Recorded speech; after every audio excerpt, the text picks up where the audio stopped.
एक बार एक युवक ने सवाल किया कि महाराज जी,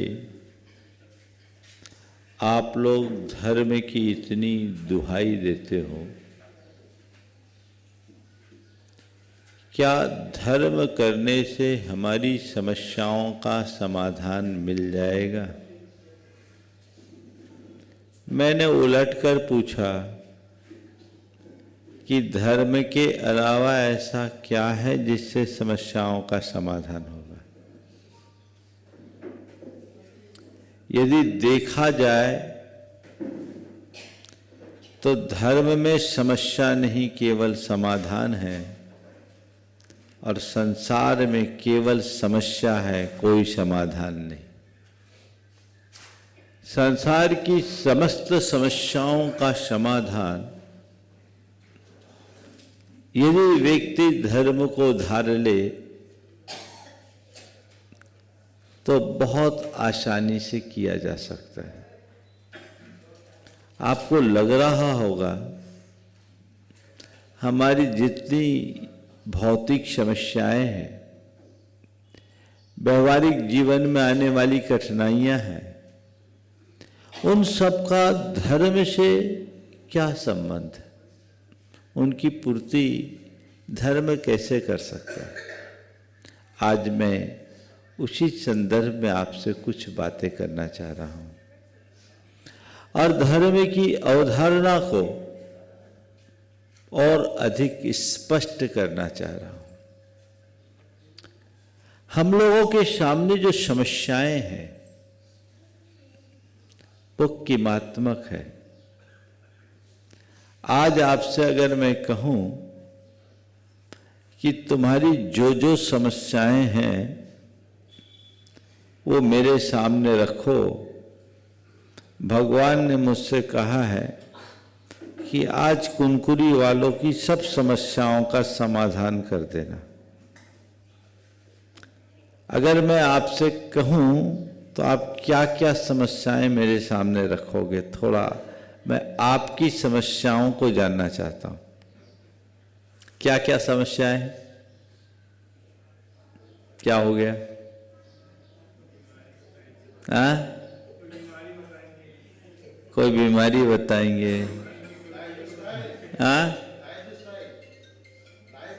लाइफ स्टाइल बताएंगे, बीमारी बताएंगे, और क्या बताएंगे? हाँ, पारिवारिक समस्याएं बताएंगे, और क्या बताएंगे? सास बहू का झगड़ा बताएंगे, और क्या बताएंगे? एक लिस्ट बनाओ ना। आज सारी समस्याओं का समाधान करके उठूंगा, जितनी ये बना लो।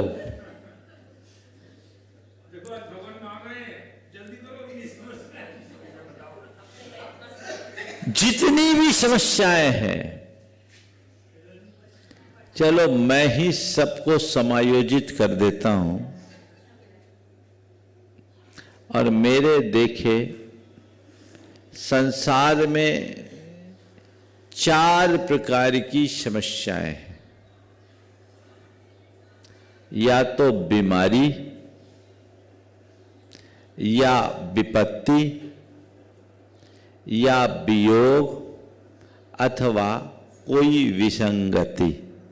इससे बाहर है क्या? बोलो।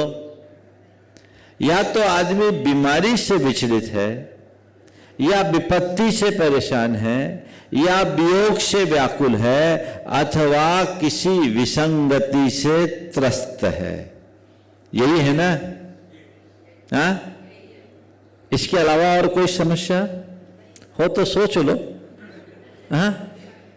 इन सब समस्याओं का समाधान धर्म देता है। क्या देता है? धर्म देता है।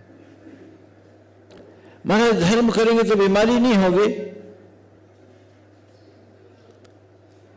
मैं ये नहीं कहता कि धर्मी बीमार नहीं होता, पर मैं ये कहता हूं कि धर्मी बीमारी से विचलित नहीं होता। अगर तुम धर्म को आत्मसात कर लो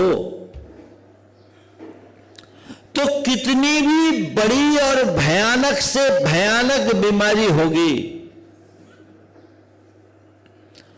तुम उसे सहने में समर्थ हो जाओगे,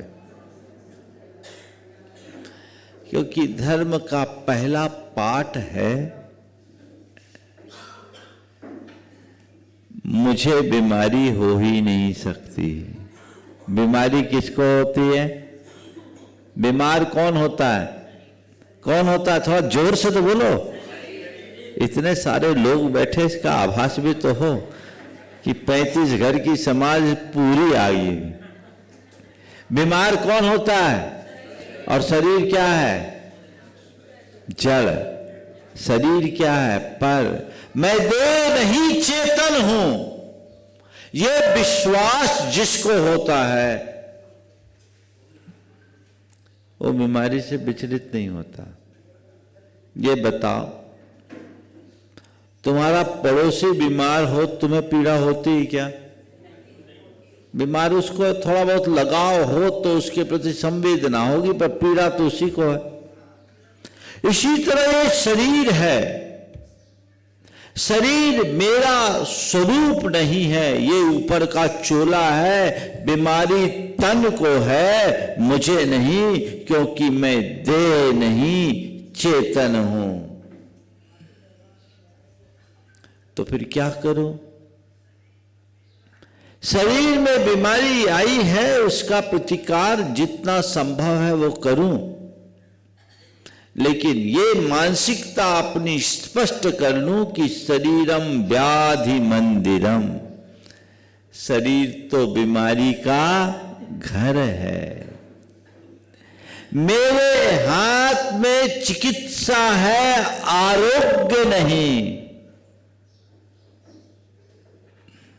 बोलो, ये सही है कि नहीं? तुम बेहतर से बेहतर इलाज कर सकते हो, पर स्वास्थ्य कर्म के संयोग से मिलता है। दुष्कर्मों का योग अगर आ जाए तो बड़े बड़े महात्मा भी उससे पीड़ित होते हैं। परम पूज्य गुरुदेव की स्थिति हम सबके सामने है। लेकिन आप देखो, वो एक महान साधक, महात्मा, धर्मात्मा है कि इतनी वेदना की स्थिति में भी व्याकुल नहीं है। ये शक्ति किसने दी? किसने दी? तो यदि तुम धर्म को धार लोगे तो बड़ी बड़ी बीमारी को सहने की भी सामर्थ्य तुम्हारे भीतर आएगी। पहला, बीमारी से अविचलित रहना चाहते हो, रहना चाहते हो तो 4 बातें ध्यान रखो। पहला, जिससे बीमारी आए नहीं। दूसरी बात, जिससे बीमारी टिके नहीं। तीसरी बात, जिससे बीमारी का ज्यादा दुष्प्रभाव ना हो। और चौथी बात, जिससे बीमारी से विचलन ना हो।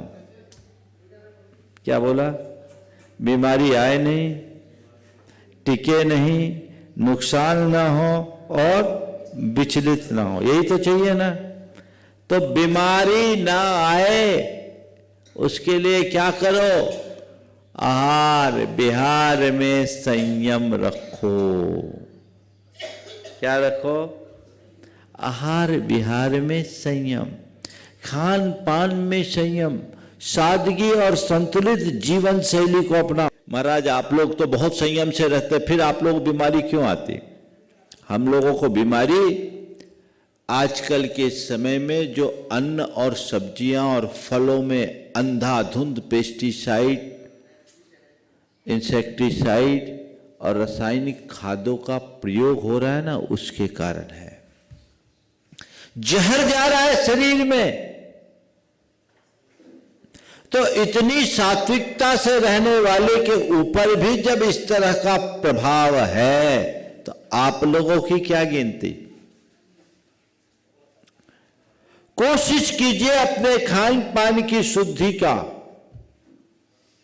और ऑर्गेनिक खाना शुरू कीजिए। साग सब्जी फल हम लोग जब बिहार करते देखते खेतों में लोग बीज बोते नहीं है कि जहर छिड़कना शुरू कर देते। तो सब तो विषाक्त है। अब शरीर को विष से सींचेंगे तो विष तो फैलेगा। तो बीमारी आए नहीं, इसके लिए पहला है खान पान में शुद्धि। शुद्ध खान पान, सात्विक आहार, संतुलित आहार, सधा हुआ जीवन, सधी हुई जीवन शैली, समुचित आहार विहार अपनाओगे तो बीमारी आपसे दूर रहेगी। चलिए, बीमारी आ जाए, टिके नहीं, तो उसके लिए क्या करें? परहेज और पथ्य का पालन। जो चीजें नुकसानदेह हैं उन्हें त्यागिए और पथ्य का पालन कीजिए। हमारे यहां एक नीति, यद निष्ठम तद व्रतीये। अब आप लोग डायबिटीज के शिकार हो, फिर भी सवेरे से जलेबी चाहिए, तब क्या होगा? लालसा पर नियंत्रण नहीं होगा तो आप कभी स्वस्थ नहीं होंगे। धर्म आपको ये मार्ग बताता है कि नहीं? खान पान की शुद्धि का पाठ धर्म पढ़ाता है कि नहीं? अनिष्ट सेवन से बचने का पाठ धर्म पढ़ाता है कि नहीं? तो धर्म आपको बीमारी से बचाता है कि नहीं? धर्म आपकी बीमारी को टिकने से बचाता है कि नहीं? है ना? अब बीमारी हो तो उससे ज्यादा नुकसान ना हो, उसके लिए क्या करें? बीमारी हम पर हावी ना हो, उसके लिए क्या करें? अपनी मानसिकता को साफ रखो। ये बीमारी मुझे नहीं है, शरीर में है, मैं स्वस्थ हूं, मैं मस्त हूं, बीमारी हावी नहीं होगी। तन की बीमारी को तन तक सीमित रखो, मन पर हावी मत होने दो, बीमारी से नुकसान नहीं होगा। तन की बीमारी के 100 इलाज, मन की बीमारी लाइलाज है। आज से कुछ वर्ष पूर्व में मैनपुरी में था, वहां प्रवचन चला, करीब 1 महीने का प्रवास था। एक सज्जन मेरे पास एक दिन आए, वहां वो एसडीएम की पोस्ट से रिटायर हुए थे। उन्होंने कहा, महाराज जी आपके एक वाक्य ने मुझे बीमारी से मुक्ति दिला दिया। क्या बात हो गई भाई? बोले मैं एक दिन आपके प्रवचन में आया था और आपने अपने प्रवचन में कहा था कि तन की बीमारी को मन पर हावी मत होने दो। मैं 15 साल से एंजाइना से पीड़ित था और लाखों रुपया मैंने खर्च कर दिए, मुझे आराम नहीं मिल रहा था। आपने जिस दिन से ये कहा वो बात मुझे बैठ गई कि तन की बीमारी को मन पर हावी मत होने दो। और महाराज जी आज मैं आपके पास 15 दिन बाद आया हूं केवल आभार प्रकट करने के लिए कि 15 दिन से मैंने कोई दवाई नहीं खाई और मैं स्वस्थ हूं। बीमारी में व्याकुल होगे तो बीमारी टिकेगी और बीमारी में समता रखोगे तो बीमारी भागेगी। समझ गए? कोई भी बीमारी हो उसे टिकाना नहीं है तो एक ही उपाय है, उसे टिकने नहीं दो। वो ज्यादा देर तक टिके नहीं, हमको ज्यादा नुकसान न पहुंचाए, तो धैर्य रखो और ये सोचो बीमारी एक दिन में आई नहीं तो एक दिन में जाएगी नहीं, और जब जाना होगा तो जाएगी। मेरा जो काम है वो मुझे करना है और बीमारी का काम जो है वो बीमारी करे, धीरे धीरे जाएगी। और बीमारी से अविचलित रहना है तो क्या करो? सकारात्मक सोचो। क्या सोचो?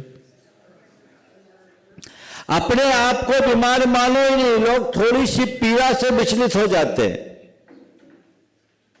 आप कितने भी बीमार हो, ये देखो कि मैं बीमार हूं पर अभी लाचार नहीं हूं। एक बार एक बहन जी आई, बहुत दुखी थी, डिप्रेशन के शिकार। उन्होंने कहा महाराज जी कभी कभी तो ऐसा लगता है कि सुसाइड कर लूं, पूरे बदन में दर्द होता है, कुछ करने का मन नहीं होता, बहुत साल हो गए, मैं बीमार हूं। मैंने उनसे कहा आप अभी घर से आई? बोले हाँ घर से आई। मैं जानता था घर उनका जहां मैं रुका था वहां से करीब 1 किलोमीटर दूर था। मैंने पूछा पैदल आई? हाँ महाराज पैदल आई, भी दिन में बहुत जाम रहता है इसलिए पैदल ही आई। घर में आपके कौन से मंजिल में रहते हो? 4थी मंजिल में। तो लिफ्ट है? बोले नहीं महाराज पुराना मकान है, लिफ्ट नहीं है, पैदल ही उतरी। बोले नीचे आती हो, चढ़ती उतरती? बोले हाँ महाराज जी चढ़ना उतरना पड़ता है। कितनी बार? कम से कम 4-5 बार तो हो ही जाता है महाराज, करना पड़ता है। बोले अच्छा 4-5 बार आप लिफ्ट से चढ़ती उतरे, सीढ़ी जहाँ चढ़ती उतरती हो, अभी यहाँ पैदल आई? बोले हाँ पैदल आई। और घर का काम कौन करता है? बोले महाराज मुझे ही करना पड़ता है, आपको है ही नहीं करने वाला तो क्या करूं, मन मार के करना पड़ता है। हमने कहा बहन जी इतना सब कुछ करने के बाद आप अपने आप को बीमार मान रही हो, मुझे इसका आश्चर्य है। आप कहां बीमार हो? बीमार तो आपने अपने आप को बना रखा है। बीमार तो वो है जो बिस्तर पर पड़ा है, बीमार तो वह है जो अस्पताल में पड़ा है, बीमार तो वह है जो पैरालाइज होकर के पड़ा है, बीमार तो वह है जो कोमा में है, बीमार तो वह है जो अर्धचेतन अवस्था में है, बीमार तो वह है जिसके हाथ पांव टूटे हुए हैं। तुम सब काम कर रही हो, चल रही, फिर रही, बोल रही, बता रही, फिर अपने आप को बीमार मान रही हो। मैंने उन्हें झकझोरा, बोले हटाओ इसे और अपने आप को स्वस्थ मानना शुरू कर दो और हर पल ये बोलो मैं स्वस्थ हूं, मैं मस्त हूं। मेरे संबोधन का चमत्कार हुआ, उसकी मानसिकता बदली, मैंने झकझोरा उसे और मैंने उससे एक उपाय बताया। उस समय भावना योग प्रवर्तित नहीं हुआ था। मैंने कहा तुम सब ठीक हो जाओगी, रोज सवेरे से उठकर 1 घंटा नमोकार लिखो। 15 दिन बाद उस महिला का सारा दर्द गायब हो गया और आज तक बिना दवाई के आराम से रह रही है, कोई दिक्कत नहीं। दरअसल बीमारी थी नहीं, बीमारी दिमाग में घुसाई हुई थी। आप सबसे भी मैं कहता हूं कितनी भी बड़ी बीमारी क्यों ना हो उसका प्रतिकार करो, उसकी चिकित्सा कराओ, लेकिन मन को विचलित होने से बचाओ। यदि धर्म को साथ में रखोगे तो तुम्हारी बीमारी तुम्हें विचलित नहीं होने देगी। न मे मृत्यु कुतो भीति, न मे व्याधि कुतो व्यथा, न हम बालो न वृद्धो हम, न युवै तानि पुद्गले। जब मेरी मृत्यु ही नहीं तो डर किसका, और मुझे व्याधि ही नहीं तो व्यथा कैसी। न मैं बाल हूं, न वृद्ध हूं, न युवा हूं, ये तो सब तन की परिणतियां हैं, ये समझ धर्म देता है। कितनी भी दवाइयां खा लो, कितने भी बड़े डॉक्टर और बड़े अस्पताल में चिकित्सा करा लो, यदि तुम्हारी मानसिकता नहीं सुधरी तो तुम कभी ठीक नहीं होगे। और धर्म क्या करता है? दवाइयां नहीं देता, धर्म तुम्हारी मानसिकता को ठीक करता है और तत्काल उसका असर पड़ता है। सन 1993 में गुरु चरणों में था, मैं बहुत बीमार था। 60 दिन तक लगातार मुझे मलेरिया आया, मेरा वजन 14 किलो कम हो गया, प्रतिदिन 1-1 घंटा के अंतराल से बुखार आता था। एक दिन आधा घंटा बिफोर आ गया बुखार। जिस बुखार को 10 बजे आना था वो 9:30 बजे आ गया। आहार लेते लेते बुखार चढ़ गया। अन्न मैं लेता नहीं था उस समय, और जो लिया सब उल्टी में निकल गया। और उस दिन मुझे 107 फीवर आया।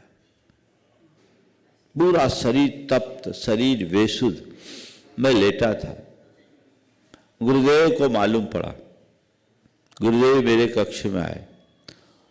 उनके हाथ का स्पर्श पाकर मैं कुछ चैतन्य सा हुआ और उठ करके बैठा, उन्हें प्रणाम किया। थोड़ी देर बैठने के बाद उन्होंने मुझसे पूछा, समय सार याद है? मैंने कहा जी। बोले बस उसको ध्यान रखो। महाराजों और जो साथ में ब्रह्मचारी लोग थे उनको उन्होंने कुछ निर्देश दिया, और उसके बाद गुरुदेव चले गए। मैं लेट गया, मुझे चटाइयाँ ओढ़ा दी गई, और मैं जो अपने में खोया, जो समय सार में डूबा, आप सुनकर ताज्जुब करोगे। 15 मिनट बाद मेरे शरीर से पसीना आना शुरू हुआ, पसीने से लथपथ हो गया, और घंटे भर बाद मेरा टेम्परेचर लिया गया, 99 आ गया। 107 से 1 घंटे में 99। इतनी जल्दी कोई बुखार को कंट्रोल नहीं कर सकता। लेकिन ये किसका परिणाम? चित्त की परिणति का परिणाम, गुरु के आशीर्वाद का पता। यही कारण है कि आप लोग बीमार होते हो, 100 दवाइयां खाते हो, तो आप अगर 10 दिन में ठीक होते हो, हम लोग एक बार आयुर्वेद की दवाई खाते 3 दिन में ठीक होते हैं। क्यों? आपकी मानसिकता आपको विचलित करती है, और हमारी मानसिकता हमें स्थिर रखती है। धर्मी की मानसिकता सदैव स्थिर रहती है, क्योंकि वो कष्टों को सहने का अभ्यासी होता है। तो अभ्यास अपने भीतर विकसित कीजिए, तो धर्म तुम्हें बीमारी की समस्या से मुक्ति दिलाएगा। दिलाएगा कि नहीं दिलाएगा? बोलो। हाँ, आगे बढ़ाओ। मुझे चारों समस्याओं से मुक्ति दिलाना है, वादा किया है। अब दूसरी क्या? विपत्ति। किसी पर कभी भी किसी भी प्रकार की विपत्ति आ सकती है, और महापुरुषों के जीवन में भी बड़ी बड़ी विपत्तियां आई है कि नहीं आई? और बताओ, जैसी विपत्तियां महापुरुषों के जीवन में, वैसी तो तुम सामान्य जनों में हो ही नहीं सकती। अगर हो तो पता नहीं कहां चले जाओ। कई बार लोग कहते हैं धर्मी के ऊपर विपत्ति आती है तो धर्म करने से क्या फायदा। तुम कितने धर्मी, तुम जितना धर्म करते हो उससे ज्यादा तो पाप करते होगे। तुम धर्मी की बात करते हो, पारसनाथ भगवान का रिकॉर्ड देखो, 10 भव में कोई उनने अधर्म नहीं किया। क्या 10 भव का इस रिकॉर्ड तो हम लोगों को ज्ञात है। 10 भव में कोई अधर्म नहीं किया, तो भी पारसनाथ भगवान के ऊपर कितनी बड़ी विपत्ति आई। 7 दिन तक कितना भयंकर उपसर्ग हुआ। धर्मी पर भी विपत्तियां आती है, बल्कि धर्मी पर बड़ी विपत्तियां आती, लेकिन धर्मी अपनी धर्म निष्ठा से विपत्ति को भी संपत्ति में बदल देता है। आज पारसनाथ हम सबके आदर्श क्यों बने? क्योंकि उन्होंने उस उपसर्ग को सहा। वो उपसर्ग को सहे, इसलिए हम सबके आदर्श बन गए। अगर उपसर्ग से विचलित हो जाते तो पारसनाथ का गुणगान करते क्या? विपत्तियां आती है तो एक बात सदैव ध्यान में रखो, ना विपत्ति मेरी है ना संपत्ति मेरी है। धर्म हमें यह सीख देता है। विपत्ति भी तन पर है और संपत्ति भी भौतिक है। मैं तो चेतन आत्मा हूं, न विपत्ति मेरी न संपत्ति मेरी। और विपत्ति कर्म के कारण है, संपत्ति कर्म के कारण है। ये पाप पुण्य का संयोग है। पाप विपत्ति देता है, पुण्य संपत्ति देता है। न पाप मेरा है न पुण्य मेरा है। मैं तो पाप पुण्य से परे शुद्ध चैतन्य आत्मा हूं। ये दृष्टि अगर अंतरंग में बैठ गई तो विपत्ति कभी विचलित नहीं करेगी। करेगी क्या? विपत्ति आई, बड़ी से बड़ी विपत्ति आई, तो पहले विपत्ति को पर मानो। न केवल विपत्ति को पर मानो, संपत्ति को भी पर मानो, क्योंकि दोनों कर्म की संतान है। राजा भोज के पास एक विचित्र सा भिखारी पहुंचा। दरबारियों से कहा कि जाकर, द्वारपालों से कहा कि मुझे राजा से मिलना है, और जाके राजा से कहो कि आपका भाई आया, आपसे मिलना चाहता है। फटेहाल सी स्थिति देखकर द्वारपालों को भी बड़ा आश्चर्य हुआ कि कैसा आदमी जो राजा का भाई बोल रहा है अपने आप। फिर भी राजा तक संदेश दिया कि बाहर एक फटेहाल सा आदमी है, वो अपने आप को आपका भाई बताता है और आपसे मिलना चाहता है। राजा ने कहा चलो बुलाओ मेरे पास। जैसे ही पहुंचा, पहचाना। अब राजा भोज भी आश्चर्य में पड़ गया, ये कौन आदमी? बोले मुझे मालूम है तुम नहीं पहचानोगे, पर मैं तुम्हें अच्छे से पहचानता हूं। बोले कौन हो? बोले तुम्हारा भाई हूं। मेरे भाई? बोले हाँ, तुम भूल गए, मैं बताता हूं, मैं तुम्हारा भाई। बोले क्या? बोले आपदा मम मातासी संपदा तथैव। आपदा मम मातासी संपदा तथैव ताओ आपत संपत्तो भागिन्यो तस्मादावाम सहोदरो। हे राजन, मेरी मां का नाम आपदा है और आपकी मां का नाम संपदा है। आपदा और संपदा दोनों सगी बहनें हैं, तो हम दोनों भाई हुए कि नहीं हुए? राजा भोज की आंख खुल गई। बोले ये तुम भिखारी नहीं कुछ और दिखते हो। तो भिखारी ने अपना रूप प्रकट किया। वो भिखारी नहीं, कालिदास था, जो राजा भोज को सीख देने के लिए आए। कहने का तात्पर्य यही है कि ये दृष्टि यदि अंतरंग में विकसित हो जाए तो विपत्ति में चित्त कभी विचलित नहीं होगा। कैसी भी विपत्ति हो, विपत्ति को पर मानिए। दूसरी बात, विपत्ति आए तो उसमें सकारात्मक सोचिए। कितनी भी बड़ी विपत्ति आई, ठीक है भाई विपत्ति आई, इतनी बड़ी विपत्ति नहीं आई कि सब नष्ट हो जाए, कम गया, जितना जाना था उससे कम गया। चलो जो हुआ उसमें जितना बचा उतना सही। अगर विपत्ति की घड़ी में मनुष्य सकारात्मक सोचना शुरू कर दे तो विपत्ति कभी विचलित नहीं करेगी। एक सज्जन को अभी भारी नुकसान हुआ, कुछ दिन पहले की बात। नुकसान हुआ, बेटा एकदम मायूस हो गया, वो डिप्रेशन जैसी स्थिति में आ गया। अब पिता कहता है महाराज जी इसको समझाइए, ये नुकसान नहीं नसीहत है। जितना नुकसान ये बोल रहा है हम ये सोचते हैं हमने अपने जीवन में इतना कम कमाया। नुकसान तो हुआ है पर इतना नुकसान नहीं हुआ कि हम कर्जदार हो गए। ठीक है, हमने जब अपने कैरियर की शुरुआत की थी तो हमारे पास कुछ नहीं था। आज इस नुकसान की भरपाई करने के बाद भी हमारे पास इतना है कि हम फिर से आगे बढ़ सकते हैं। ये सोच रख सकते आप? ये एक धर्मी ही रख सकता है, जिसने धर्म के मर्म को आत्मसात किया वो इन स्थितियों में संभल सकता है, अपने आप को संभाल सकता है। जिसके अंदर जीवन की सही समझ नहीं, वो छोटे छोटे आघात में पस्त पड़ जाता है। सोच को सकारात्मक बनाइए, बदलाव आएगा।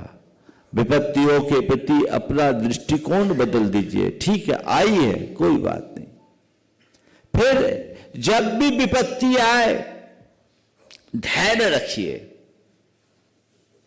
सबसे पहले विपत्ति धैर्य मथाभ्युदये क्षमा, ये नीति के वचन है कि विपत्ति में धैर्य ही सबसे बड़ी ताकत है। विपत्ति आई, कर्म का उदय है, चलो कोई बात नहीं, ये बादल आए हैं छटेंगे, धीरज रखो, धैर्य से इसका सामना करो, अपनी समझ और शक्ति को, अपने विवेक और बुद्धि को व्यवस्थित बनाए रखो, उसे किसी तरह से छिन्न भिन्न मत होने दो। निकल जाएगी, टलेगी। अरे भाई, रात लंबी हो सकती है, शाश्वत तो नहीं ना। रात के बाद क्या है? प्रभात। अभी रात है, प्रभात होगा, ये समझ अपने अंदर होनी चाहिए। तो इस संबल से व्यक्ति को विपत्ति में धैर्य रखने की ताकत आती है। ये सोचिए, कितनी भी बड़ी से बड़ी विपत्ति है, टल जाएगी, निकल जाएगी, सब बीत जाएगा, टिकने वाला कोई नहीं। अरे भगवान, अब क्या होगा, अब क्या होगा, चारों तरफ रास्ता बंद, सब तरफ अंधकार ही अंधकार, अब मैं क्या करूं, कैसे करूं? इस सोच के कारण अपनी रही सही क्षमता को भी व्यक्ति छिन्न भिन्न कर देता है। और उस समय अगर थोड़ा धैर्य हो, विवेक बुद्धि जागृत रखे, तो भैया ठीक है, अब समस्या आई है, विपत्ति तो आ गई, अब हमें रास्ता खोजना है कि इससे हम पार कैसे हों, अथवा इससे हमें कम से कम नुकसान कैसे हो। यही सोच होना चाहिए ना। आशावादी बनिए। विपत्ति भी संपत्ति में परिवर्तित हो जाएगी। तो धर्म विपत्ति में बंधु का काम करता है कि नहीं? बोलो बोलो, थोड़ा जोर से तो बोलो। तो अगर तुम धर्मी बनोगे तो विपत्ति की समस्या से बचोगे कि नहीं बचोगे? 50% समस्या सॉल्व हो गई कि नहीं हुई? अब 50% बाकी रहने दो। आज क्या पूरा ही कर दो महाराज, मुश्किल से तो मौका मिला है, क्या पता कल आप मिलो ना मिलो, ये भी ठिकाना नहीं है। हालांकि अभी कुनकुनी वालों का पुण्य कुछ प्रबल दिख रहा है, उनकी आशा और उम्मीद से कहीं आगे बढ़ करके चल रहे। सोच को बदलकर हम अपने जीवन में बहुत बड़ा बदलाव घटित कर सकते हैं। अब वियोग, कोई वियोग हो जाए, अरे अब क्या करे, किसी का जवान बेटा चला गया, किसी के भरी जवानी में पति खो गया, किसी की पत्नी चली गई, किसी के माँ बाप का साया उठ गया। ये तो संसार में चलता रहता है ना। कोई है ऐसा व्यक्ति जिसके घर में कभी किसी प्रकार का वियोग ना हुआ हो? जहां संयोग होगा वहां वियोग होगा ही होगा। इसको कोई टाल सका है क्या? थोड़ी देर की कल्पना करो, अगर संयोग ही होता रहता, वियोग नहीं होता तो क्या होता? हम लोगों को यहां जगह मिलती? आभार प्रकट करो उन सबका जिनने जगह खाली की हम लोगों के लिए। बोलो, ये वास्तविकता है ना। ये निसर्ग का नियम है, प्रकृति का विधान है। ये परिवर्तन होता रहता है, आना जाना लगा हुआ है। धर्मी सत्य को स्वीकार करता है और अधर्मी इसे सह नहीं पाता। नतीजा, धर्मी वियोग में भी स्थिर बना रहता है और अधर्मी पापी संयोगों में भी व्याकुल होता है। देखिए, एक धर्मी की क्या परिणति होती। एक व्यक्ति का पिता भरी जवानी में चल बसा। पति को खोने पर उनकी जो धर्मपत्नी थी बहुत धर्मात्मा थी। एक दिन मुझसे उनने कहा कि महाराज जी, पति चले गए, उनको जाना था, मैं उसे तो सह ली, पर मेरे मन में एक विकल्प है कि मेरा बेटा इस वजह से धर्म से विमुख हो रहा है। वो कहता आप इतना धर्म करती, पापा इतना धर्म करते थे, फिर भी चले गए, तो धर्म ने क्या दिया? आजकल ऐसा बोलते। महाराज आप किसी तरीके से बेटे को संभालो, अगर बेटा धर्म विमुख हो जाएगा तो फिर मेरा क्या होगा? मैंने कहा ठीक है। वो बच्चा बचपन से जुड़ा हुआ था। मैंने उसको बुलवाया, वो मेरे पास आया। आते जैसा होता है, बोला क्या बात है, आजकल तुमने सब आना जाना कम कर दिया, धर्म में रुचि तुम्हारी खत्म हो। बोला मेरा धर्म में क्या रखा, देख लिया पापा मम्मी इतना धर्म करते, क्या हुआ? मैंने कहा ठीक कह रहे तुम। संयोग से उसी नगर में एक घटना और घटी थी 6 महीने पहले। मैंने कहा ये बताओ तुम उन अंकल को जानते हो? बोले हाँ जानते हो। बोले उनके यहाँ कुछ घटना घटी थी? बोले हाँ 6 महीने पहले उनकी आंटी ने छत से कूदकर सुसाइड कर लिया था। बोले कितनी एज होगी उनकी? बोले अंकल होंगे करीब 55 के। बोले अभी क्या पोजीशन उनकी? बोले वो डिप्रेशन में। 6 महीने पहले आंटी ने सुसाइड किया और उसका पति आज भी डिप्रेशन में? बोले हाँ महाराज डिप्रेशन में। और तुम्हारे पापा की उम्र कितनी थी? बोले करीब 40 ईयर की। तुम्हारी मम्मी की स्थिति कैसी है? मम्मी तो ठीक है, उसने अपने आप को सब संभाल दिया। तो मम्मी ने अपने आप को कैसे संभाल लिया? बोले अपने धर्म से संभाल ली। तो मैंने कहा अभी तो तुम कह रहे थे धर्म ने क्या दिया, मैं तुम्हें बता रहा हूं उदाहरण तुम्हारे घर में है। तुम्हारे धर्म ने तुम्हारी मां को स्थिरता दिया। जन्म मरण संयोग वियोग को कोई नहीं टाल सकता, लेकिन इनमें अविचलित रहने की क्षमता धर्म देता है। उससे बात समझ में आई। हम बोले बेटे मेरी तेरी किसी की कोई गारंटी नहीं, अगले श्वास का कोई भरोसा नहीं। तो इस बात का गम मत कर कि मेरे पापा इतना धर्म किए, धर्म ने क्या दिया। तो इस बात की खुशी मना कि मेरे पापा भले थोड़ी जिंदगी जिए लेकिन धर्म के साथ जिए, जो उनके जीवन को सफल बना रहा। तुझे पता नहीं तेरा जीवन कितना, मुझे पता नहीं मेरा जीवन कितना, पर जितना जीवन है जीवन की हर सांस को धर्म के साथ बिताने का प्रयास करो। यदि जीवन में धर्म जुड़ा रहेगा तो हम भव भव में सुखी बने रहेंगे।